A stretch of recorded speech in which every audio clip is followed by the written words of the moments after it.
Hello, class. Let's talk about theological fatalism, as Cahn discusses it in his book, Fate, Logic, and Time. Here are some study guide questions to help us get started.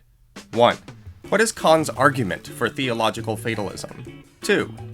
What is Leibniz's objection to theological fatalism, and what is Cahn's response? 3. What is St. Augustine's objection to theological fatalism, and what is Cahn's response? 4. What is Schleiermacher's objection to theological fatalism, and what is Cahn's response? 5. What is Maimonides' objection to theological fatalism, and what is Cahn's response? 6. What is Gersonides' objection to theological fatalism, and what is Cahn's response? Okay, as always, when I'm answering these study guide questions, you may want to pause the video and take notes, either write them down, type them up, or crochet them into a sweater, however it is it's easiest for you to learn the information. So, what is theological fatalism? Well, first of all, it's a type of fatalism. Fatalism means that no person has free will.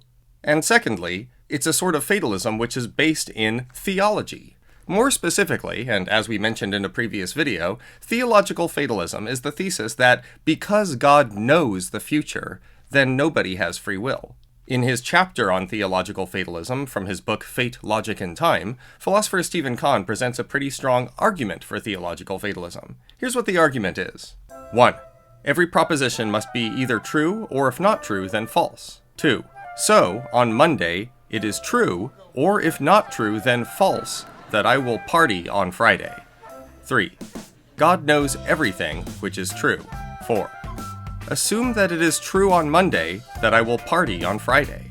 5. Thus, God knows on Monday that I will party on Friday. 6. But if God knows on Monday that I will party on Friday, then if it is within my power to refrain from partying on Friday, it would follow that it's within my power to confute God's knowledge, which is absurd. 7. Therefore, it is not within my power to refrain from partying on Friday. 8.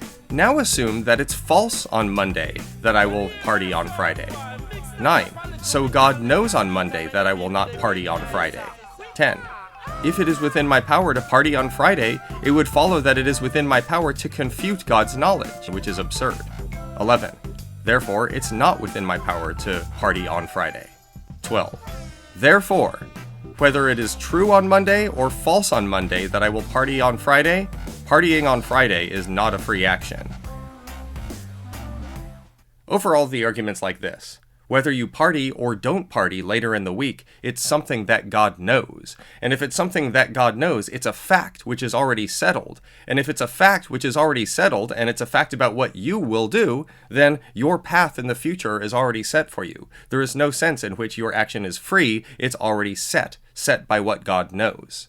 Now, the rest of the chapter focuses on different philosophers throughout history who have objected to the idea of theological fatalism and the grounds on which they objected to it.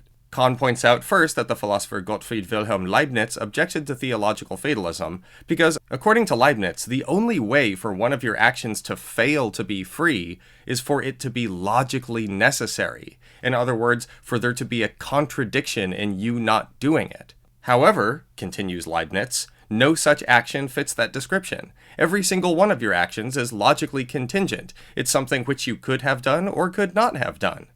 Therefore, concludes Leibniz, all of your actions are free. Cahn's response, of course, is to disagree with Leibniz's criteria of what it takes for an action to fail to be free. Leibniz just says that every action is a free one unless there's a logical contradiction in not doing it. Cahn, however, points out that if it's already fixed and settled what you will do, there's a sense in which it does not seem as though you're free to do otherwise. That's the sense that he's interested in. It's a sense that seems to threaten our free will, and Leibniz's argument doesn't touch it. Next, Cahn considers the perspective of St. Augustine, who claimed that even though God knows what you're going to do, God isn't forcing you or causing you to do anything. So as long as God isn't forcing or causing you to do anything, your actions are free. Free even though God knows what they are. In response, Cahn points out that God doesn't need to cause our actions in order to undermine our free will. Just knowing what we will do, and thereby establishing some fact about what we will do, says Cahn, is enough to threaten our free will. Again, he disagrees with the criterion of what it takes to lack freedom. St. Augustine says that as long as God isn't causing you to act or forcing you to act, you're free. Cahn disagrees. Again, if there's some fact about what you will do, that seems to threaten our freedom. Following St. Augustine, Cahn considers the perspective of the philosopher Schleiermacher, who said that, in the same way you can anticipate the free actions of someone you know very well and love very much, so can God anticipate the actions of every single mortal. Furthermore, continues Schleiermacher, the fact that God can anticipate someone's actions and correctly know them in that sense doesn't mean that that person didn't choose them freely. Again, consider being at a restaurant and you know and love the person you're with so well that you already know what they're going to order. That doesn't mean they didn't order it freely, does it?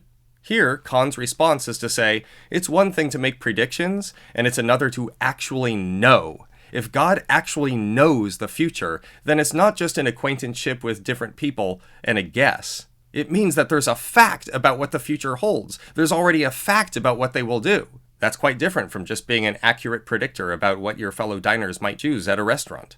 Again, Cahn emphasizes that the main thing which threatens our freedom is that there should be a fact about what we will already do in the future, which God already knows. Then, penultimately, Cahn considers the perspective of the philosopher Maimonides. Maimonides claimed that there was no contradiction between our freedom to choose and God knowing what we will do. This is because God's knowledge is of a totally different kind than our knowledge. In fact, it might even be a mistake to call it knowledge. It's this instantaneous, omnipresent awareness of all things and all of their detail that you just can't compare to our sort of cognitive engagement with the world that we call knowledge. It's a whole different category of thing. And, says Maimonides, because it's a whole different category of thing, it doesn't really threaten our freedom. Kahn's response to this is to accuse Maimonides of changing the topic.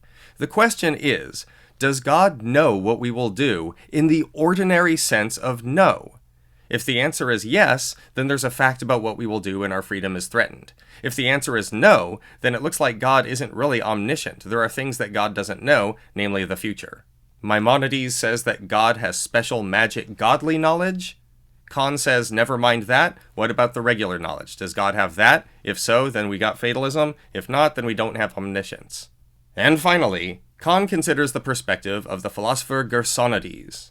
Now, Gersonides actually goes along with Kahn's argument, to a point. Gersonides says that God does know everything, and Gersonides says that people have free will. How does he square that circle, though? If God knows everything, doesn't that mean God knows what we will do? God knows the future, and so on? No, says Gersonides, because Gersonides' view incorporates a certain metaphysics of time. According to Gersonides, there is no future. The future does not exist. There's no fact about it because it isn't there. And if it isn't there, and if it doesn't exist, and there's no fact about it, then that means there's nothing either for God to know or for God to be ignorant of. God, in other words, knows about all the things that are. There is no future, according to Gersonides. Since there is no future, then, there's nothing that God is ignorant of.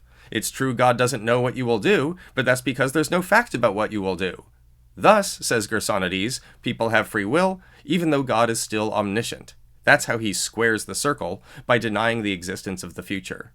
Now, Cahn does not agree with this move. He doesn't commit himself to that sort of metaphysics of time, but he does admit that this is a suitable move to escape the force of the argument for theological fatalism. Ultimately, Cahn thinks that in order to escape theological fatalism, you need to deny the logical law of non-contradiction. But that's for another lecture. Anyway, that's our short little talk on Stephen Cahn on theological fatalism from his short book, Fate, Logic, and Time. Let me know what you think in the comments. Make sure to like and subscribe and do all those internet things if you care about that. Thanks. See you next time.